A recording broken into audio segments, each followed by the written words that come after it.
3ចំណុចរបៀបបង្កើនការលក់ខាងក្រោមនេះជា3ចំណុចសំខាន់ក្នុងការបង្កើនការលក់របស់អ្នក 1. យល់ពីតម្រូវការអតិថិជនឲ្យបានច្បាស់ស្ដាប់និងសួរកុំគ្រាន់តែពណ៌នាអំពីផលិតផលត្រូវស្ដាប់បញ្ហានិងតម្រូវការពិតប្រាកដរបស់អតិថិជនផ្ដល់ដំណោះស្រាយបង្ហាញថាផលិតផលឬសេវាកម្មរបស់អ្នកអាចដោះស្រាយបញ្ហាឬបំពេញតម្រូវការរបស់ពួកគេបានយ៉ាងណា 2. កសាងទំនាក់ទំនងនិងភាពទុកចិត្តស្មោះត្រង់និងថ្លៃថ្នូរផ្ដល់ព័ត៌មានពិតមិនបំភ្លឺនិងផ្ដល់ដំបូន្មានល្អទោះបីជាពេលខ្លះមិននាំឲ្យមានការលក់ភ្លាមក៏ដោយតាមដាន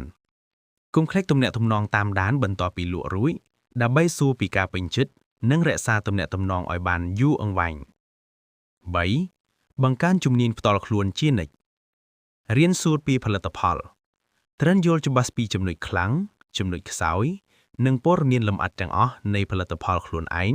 និងដៃគូប្រកួតប្រជែងអភិវឌ្ឍជំនាញទំនាក់ទំនងហ្វឹកហាត់ការនិយាយការបញ្ចុះបញ្ចោលនិងការចរចាឲ្យបានល្អជានិច្ចសរុបមកការបង្កើនការលក់មិនមែនផ្ដោតតែលើការនិយាយឲ្យបានច្រើននោះទេប៉ុន្តែផ្ដោតលើការយល់ដឹងពីអតិថិជនការកសាងទំនាក់ទំនងនិងការអភិវឌ្ឍខ្លួនឯងឲ្យក្លាយជាអ្នកដោះស្រាយបញ្ហាដ៏គួរឲ្យទុកចិត្តដោយ